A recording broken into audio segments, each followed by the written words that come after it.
Hey, you busy? Mm-mm. Okay, let me run something past you real quick. So I got absolutely positively G-checked in the spiritual realm. And I just decided to go ahead and humble myself, have a transparent conversation with you, and this is what I'm doing. I'm just gonna be honest. I kind of have a little bit of an issue in the area of, I don't even know what to really call it. Let me just tell you what happened.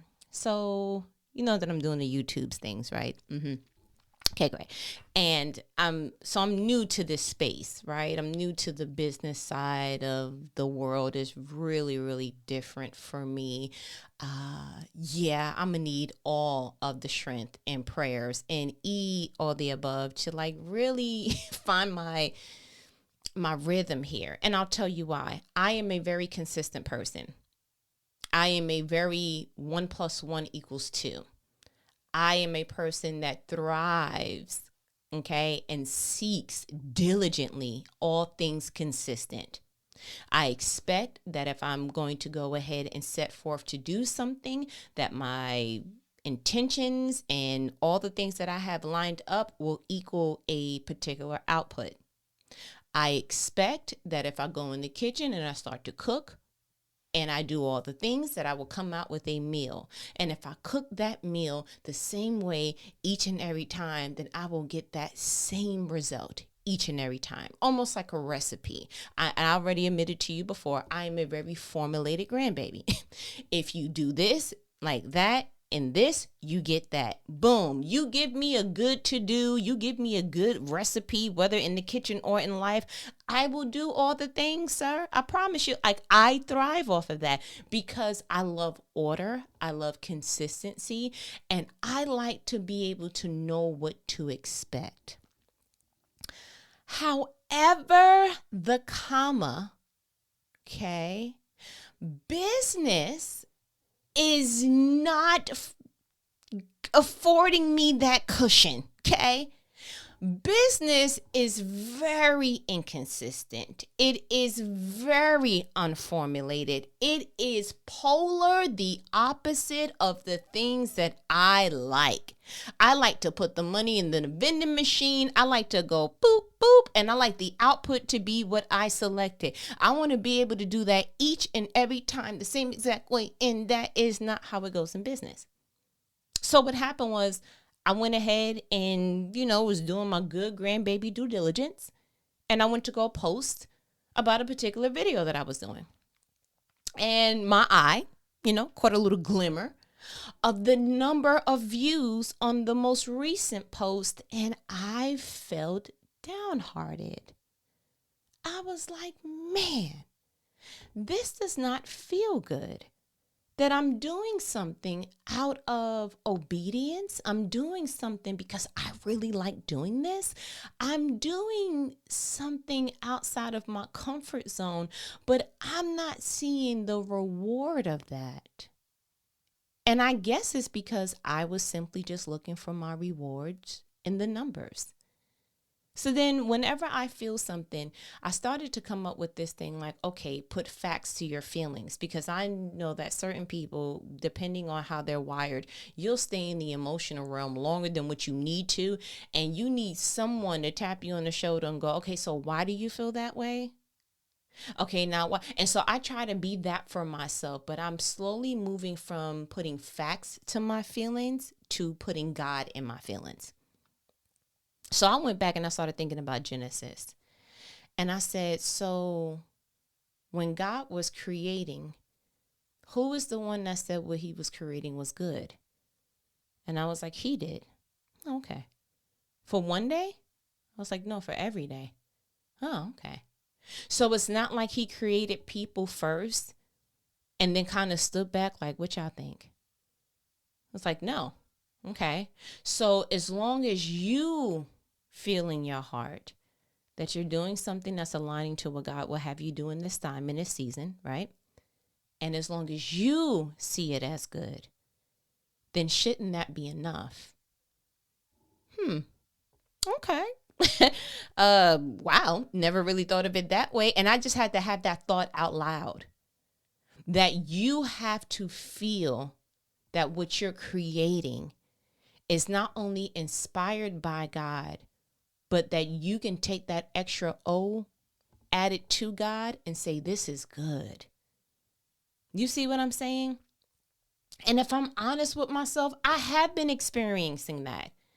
When I created the merch line, created to multiply, there was a few things that I had to go ahead and, okay, I got to update that. I got to adjust that. Let me call the manufacturer back. That's just not right. But once I was able to get it to a level that I'm like, okay, now I would be a consumer of this. If I didn't know this person, if I didn't know it was a family member, if I just saw that, I would be like, yay, I like this. And so I felt good. I said, man, this feels good. And I went ahead and closed up the computer and felt great. I didn't get a new sale. It wasn't like Macy's or somebody picked it up. And let me go ahead and just prophesy in the name, because I'm not afraid to go ahead and receive that. But you see what I'm saying? Like, nothing grandiose happened. I just felt good about what I created. When I started off doing certain other business ventures, it was, the website kind of like, I don't really, not that color scheme, no, that, this, and the third. But then when I was able to really land on the final product, I felt amazing. I was like, yay. And it wasn't like a zillion people inboxed me. It wasn't like people that I'm closest to was like, yo, this is fun. I didn't get no feedback. I just felt in my spirit, this is good. And so if I'm honest with myself, that is a portion of me feeling like, yeah, this is amazing. Like I think that if you would be a consumer of what you're producing, then you already won. You already won. But unfortunately, the world and the culture thereof that we are currently partaking in, that's not enough. And that's also not celebrated. It's not, oh, you started a business? Oh, okay, so how's your sales going? Oh, I'm enjoying it. Like, and for several reasons that will be given the side eye, right? Because one, you can't purchase everything or purchase enough that you are actually able to make a living off of it. That doesn't sound like profitable. Okay, that's number one. Number two, although humble and cute, bro, you need to come up with something that's going to have people starting to like, we're not trying to take over the 99 and the 2000, but you're going to need somebody to support. You see what I'm saying? And so I took that to God, because I feel like the biggest blessings and the biggest miracles, and God moves in such a miraculous way when authenticity enters the chat. And so I said that. I was like, God, honestly, like, okay, the first part, if I create it and I feel like it's good and I would consume it, then like that gives me the satisfaction, and it gives me the courage to go ahead and put it out, because I'm not like, oh, what do they think? I'm actually pressing the button going, yay, that was awesome. I'm so excited about this. I said, so what is the problem? Like, how come, like, what's going on? And I promise you, what I heard next was so clear that that's what made me run to the phone to you. He said, you don't have a heart for one. I said, I'm sorry, sir. He said, yeah, you don't have a heart for one. I said, okay. Now, the first thing that came to my heart was, I need to go back and read Romans 12 again. I'm not going to hold me. You understand? So Romans 12:2. Don't copy the behavior and customs of this world, but let God transform you into a new person by changing the way you think. Then you will learn to know God's will for you, which is good and pleasing and perfect. And what jumped out at me was, but let God transform you into a new person by changing the way you think. Ma'am, you think success is numbers. Ma'am, you think success is viral. Ma'am, you think success success is, the sales are just flowing in. Ma'am, you think success is the reward that you're able to see financially and tangibly. And what you don't understand is that the Bible clearly said, don't store your treasures here on earth where their moths and all the other bugs can get it, but store your treasures in heaven. And you have not really leaned in and partook in the fact that, you know what, I should celebrate the fact that I did something that was outside of my comfort zone because I wanted to be obedient. I did something and I created it, and I actually got to see what God feels when he said, and it was good. I get to feel that. That is amazing. But I kept going back to that one sentence, but let God transform you into a new person by changing the way you think. And then I paired it with what he told me. You don't have a heart for one. I said, okay, so God, change my mindset in that. What do you mean? Help me dissect that. What does it mean for one? He said, I never ever sought out to do anything to go viral, be famous. Like, that's the world you live in. And I was like, God, I'm going to be honest with you. I'm not looking for the fame. I want to make a substantial financial lucrative amount, okay, so that I can do this for a living. He said, yeah, but again, the way that you're wanting to get it in a way that it probably won't suit you best. Like, I'll be honest with you. And this is my heart. I promise you, I am not interested in being viral. I'm not interested in being popular. I'm not interested. Because you know what comes with that? Opinions, people having to dissect what you truly mean and what your intentions are. And I don't have time for that. I don't want that. Nothing about my introverted self says I welcome everybody to have an opinion about me. I don't have the interest, the desire, none of the above. Like, you hear what I'm saying? Like, I promise you. So I really had to dig, like, tell me what that means. He said, listen, I built according to my perfect will. And usually when I'm building something, it's not for you to gain so much so fast that it feels like a burden. Like, I want you to enjoy the process. I want you to enjoy the path. I want you to enjoy the creating of it. Because if you're honest, like when we look at Genesis, it's like, bro, you made all of this just for Adam? Like, you didn't want to like do a whole generation worth of people first and then be like, okay, now this was worth it. He was like, no, I built all of this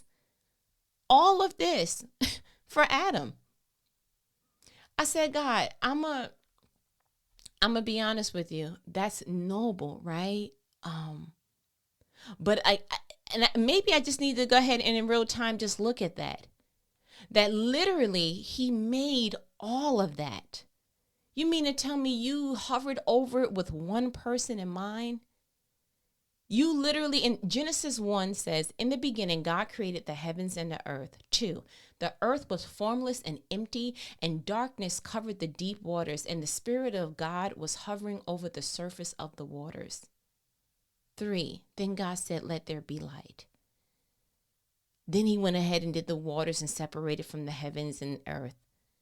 Then he went ahead and he said, okay, I'm going to go ahead and do some dry ground and land and this and that. And I'm going to create the sun and I'm going to create the moon. And he set all of this in motion, doing all the birds and the follies of the air and the things that are going to swim in the water and everything that's going to be the creepy and the crawlies and all these different things. And then it says 27.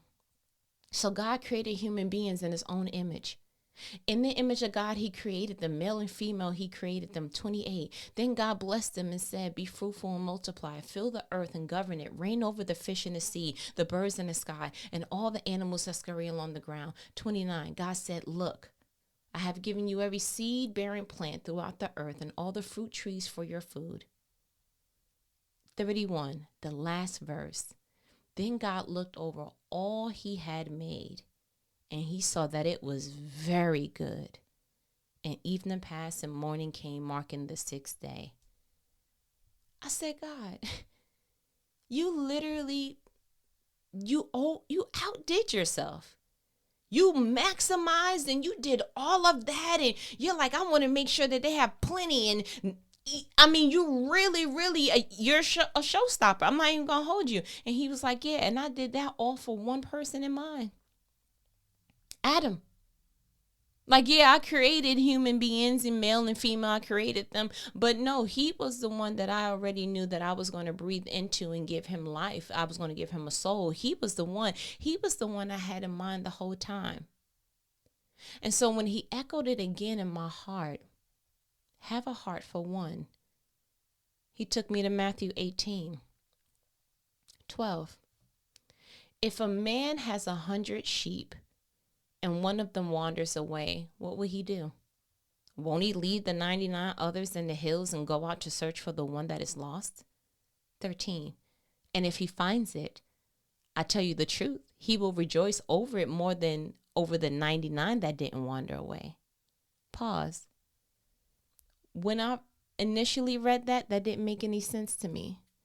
Because the way that the world that we live in, sir, you lost one? Okay, so mate one of the females and the males and get you a whole nother like one or two or however it is. Like, listen, we're not about to leave and go search on a bounty for some sheep that decided to walk away. Okay, you're going to learn your lesson, but then I'll just go ahead and I will replace what I lost because we already have plenty. Why would you feel an urge to go after something that is lost? When you can go ahead and recreate it, when you can go ahead and consume more of it, when you can go ahead and find a way to produce more. And that's why he had me read Romans about the patterns and customs of this world. He said, you guys don't have a heart for one. You don't appreciate the slow business startup. You don't appreciate the singleness and the singlehood. You don't appreciate the fact that, okay, this is an entry-level position for now. You don't appreciate that you're that however age or however old and you don't have any kids yet. Everyone looks at it like you should have plenty and you should be able to always produce plenty and you should always value the 99 at all times. And God is like, no, I want y'all to have a heart for one. I remember my husband telling me once he knew that he was called to do ministry, that he would produce an entire church service if only one person showed up. Then he went that extra mile. He said, if it's only you and me there, I would still do the church service because that's what I was called to do. And I never understood it. And so when God said this to me, I need you to have a heart for one, I was like, I get it now. It came full circle. You know how you're getting revelation or something and then something comes back and you're like, I get it. And so God was like, instead of you looking at the fact that, oh man, there was only 3 views on this particular video in 24 hours. Why don't you look at it like, praise God for the one. Praise God for the one. Why don't you have a heart for one? Why don't you have a heart for, I'm doing what God called me to do? Why don't you have a heart for, and I really had to dissect that. And in real time, I'm like, well, because one is not going to cut it financially, possibly. And that one, but he was like, okay, so now let's really test that. Because I said the thing about putting facts to feelings. He said, if I could make you as lucrative as your heart's desire, but I'll only make your outreach one person, would that change the way that you produce? I said, no. That actually would be, it takes the pressure off. If I were able to get whatever the lucrative number, financial number, amount that I'm looking for, but I only had an audience of one, would that make me feel some type of way? So then I had to change that. If I had a theater filled of people, but was making absolutely close to nothing, would I feel indifferent? So I was like, man, it's almost like you're asking for both. You're like, I want the large amount of people and I want the whole bunch of, I want the finances to reflect that. But if I had to choose, I'm now in the season of being inclined to choose the thing that does not pull from me. So I would probably be more inclined to choose the one. And God was like, cool, because you're connecting it to the finance. I said, yes. He said, so now without the finance, I just want you to have a heart for one. I want you to have a heart for one. Yeah, you can come up with the marketing strategy for a whole bunch and order a coach and do all the things, but I want you to have a heart for one. Because we have a God that has a heart for one. We have a God that's like, I purposely didn't choose it so that it was multiple sons of God, right? It's Jesus was it. And so God was like, yeah, he understands the wanting a whole bunch. He gets it. That's why he got all the angels singing Holy of Holies in the heavenly courts. And like, he gets it, but he's like, but you don't understand that real intimacy, real fulfillment, real contentment doesn't come from a crowd. It doesn't. It doesn't come from a whole bunch. Ask Jesus. At one point, they wanted to king him, and they were like, woohoo, he's one of the best. And then the other part, they were like, give us Barbarous. Barbarous, whatever his name was, the murderer. They were like, yeah, and then crucify Jesus. And like, yeah, when you get a crowd, it gets crowded, it gets cloudy, it gets confusing, because one minute they love you and the next minute they don't, and then one minute they want to buy everything and the next minute they're canceling and boycotting. Rebuke that in the name of Jesus. But it's like, let me explain something to you. There's peace and just having a heart for a party of one. And so I am getting myself to a place that my posture will allow me to sit in the truth of, can we not pay attention to the numbers? Can we not pay attention to, and it would be something if it was, numbers didn't count, but unfortunately we live in a world that it does. In order to be monetized on YouTube, you need a certain amount of views, a certain amount of watch hours, a certain amount of subscribers, a certain amount. It's like, geez Louise, bro. It's like, yeah, so you didn't just produce this idea of numbers for yourself. In order for you to get awards, you have to have this many streams. So numbers rule this world, but God is like, but I don't want it to rule your heart. I want you to have a heart for one. And so I'm going to do some inner work. I'm just going to be honest. I would be fibbing to you if I said, I'm there. I get it. And it's because we don't live in a world, okay, that allows for you to be able to live and do the things from one. But what I feel like God is telling me in real time is, but your consistency and your diligence on the one is the thing that opens the door to abundance. Yeah, I'm not, you don't get to lay back into the number that you wanted in. Like, all right, now it's time to go ahead. Like, no, I want you to create with Adam in mind. I want you to go ahead and walk through this whole earth and then do a 3-year ministry with one particular purpose. Like, listen, I'm on a mission to go ahead and reconnect these people, the creation, back to the creator. Like, you got to understand, if you set out with a whole bunch of people in mind, if you set out because it's only going to be successful in your mind, based upon the numbers, then you've missed the heart of what God was trying to do through you. So my challenge to you is actually going to be my challenge to us. Let's get us to a place that we actually have a heart for one. A heart for one. We're not going to fake it. We're not going to try to, put on a facade. We're just naturally going to just make that part of our daily prayer until it becomes our truth.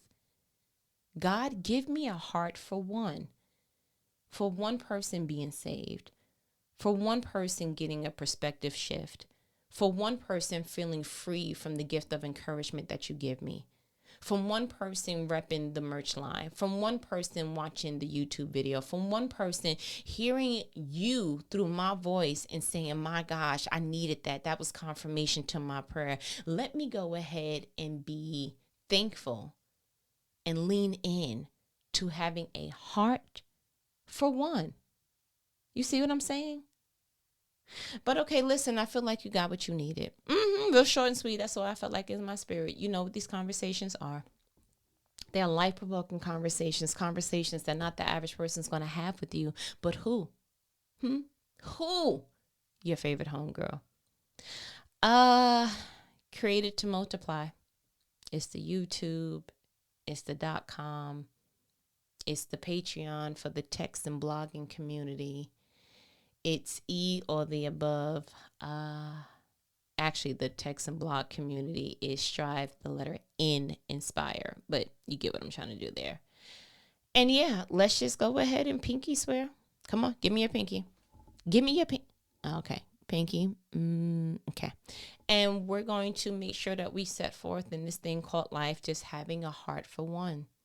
We're not going to be consumed with numbers. We're not going to be consumed with how much, how often, how frequent, how. That is the behavior and the customs of the world. And when you don't conform to that, God will change you by the way that you think so that you will know what he has for your life, which is good and pleasing and perfect. And that's the goal on periodic table, magnesium. You understand? But all right, I'm going to go ahead and let me go. We talk later. Okay? Later.